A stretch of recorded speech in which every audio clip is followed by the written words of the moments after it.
When credit flows easily, people will take it. Payday loans, cash money, cash advance. These are successful business models because people can find a way to buy more stuff. When it comes to free money, you never have to worry about what you do with it because you didn't earn it in the first place. Just spend it and hope that more comes in. Does anyone else see anything wrong with that? You came here for the truth, so let me unveil that for you. Today we're going to look at interest rates, we'll look at mortgage rates on a global level. Let's begin. U.S. mortgage rates inched lower this week. That's according to Freddie Mac. The 30-year fixed mortgage averaged 3.9%. And no coincidence, favorable mortgage rates have helped propel U.S. home sales as well as the refinance market. There's a simple formula. The cheaper it is to borrow, the more that people will borrow. If it becomes more expensive, less people are going to borrow. It's a simple matter of fact. All right, looking at the Dutch. Young people, in particular, tend to have mortgages that are greater than the value of their homes in the Netherlands. Now, typically, you would have to put down some sort of down payment on a home. 20%, maybe 10%, or maybe even less if you pay some sort of insurance premium. But in this case, they don't have to put down anything. Check this out. This happens to be the Netherlands, and on my visit there, I did talk to somebody who borrowed at these rates. Check this out. We are talking about loan to value, okay? LTV limits were reduced to 106% in 2013 and will be further reduced to 101% 2017 and 100% in 2018. The person I spoke to borrowed at 106%. Now you might think, why in the world would somebody borrow at 106%, not put anything down? That's very dangerous because the rates are expensive. That's a lot of money at once to be borrowing. Well, not really. Let me show you here. When you look at this, the prospect of negative interest rates. This is for Denmark. Investors pay to finance mortgages in negative rate record. One bank had it for 0.07, another 0.08%. They're paying you to take a mortgage. That is complete insanity. And that's what a lot of countries in Northern Europe are doing. Japan's doing it, Switzerland's doing it.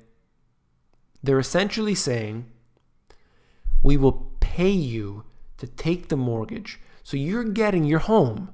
I mean, it depends on the country, of course. But you're getting your home completely financed for you. And at the same time, in this case here, they'll even pay you that very small amount to take it. This is completely making everything out of whack entirely. There's no semblance of reality here. I don't understand what they're doing with this, because it is doomed to fail. You're essentially bailing out all of the homeowners. You're bailing out the housing market. That doesn't really do well, especially on a long period of time. This has been going on for a while. Look at this. You can see it on a chart here. In particular, you know, what's happened as it dips into the negative. Looking at mortgage rates in Canada. This is the brokered mortgage rates, but if you go to a bank, it would be a little higher. Variable, 1.95%. And, you know, if you go to 5-year fixed term, 2.69%. These are very, very cheap rates. Of course people are going to borrow. Of course people are going to borrow as much as they possibly can. All right? And then this is from the UK.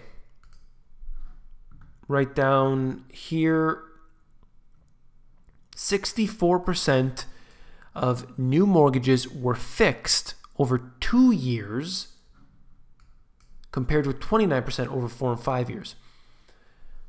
There's this belief that interest rates are not going to go up. And they even say it here.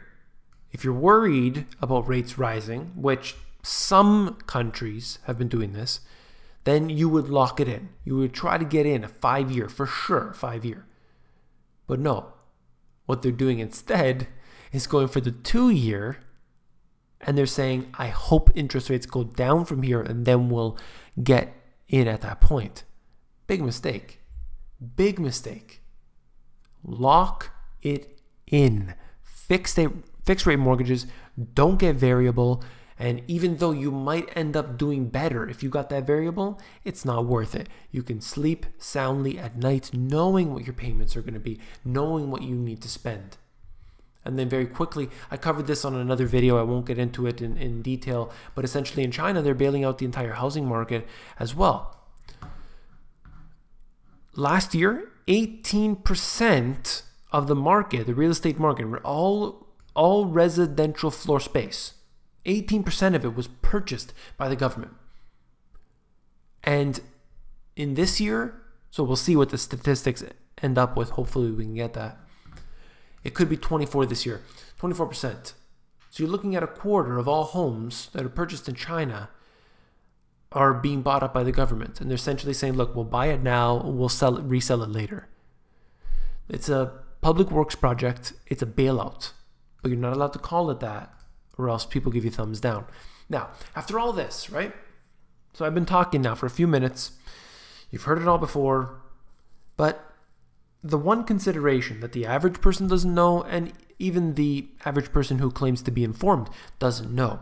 When you have some sort of debt, mortgage, credit card, car loans, anything. When you have debt, the company that you got that loan from, they don't own that mortgage anymore.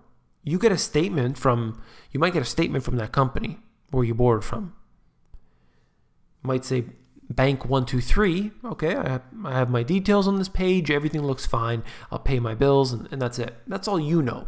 But behind the scenes, there's something else going on. And that's derivatives. This is showing you an example, a ridiculous example. But, you know, at the bottom here, they're showing you the collateralized debt obligations, CDOs, and then they have the CDO squared, CDO cubed.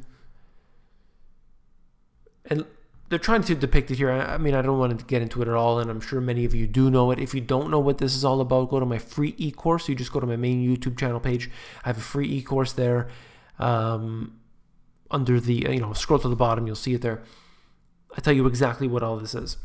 So what we have here are derivatives that have been created. So they take your loan, they mix it up with a whole bunch of other people's loans, and they sell it off. The whole book, the whole portfolio of garbage is sold off to different companies, investors. They gamble with it.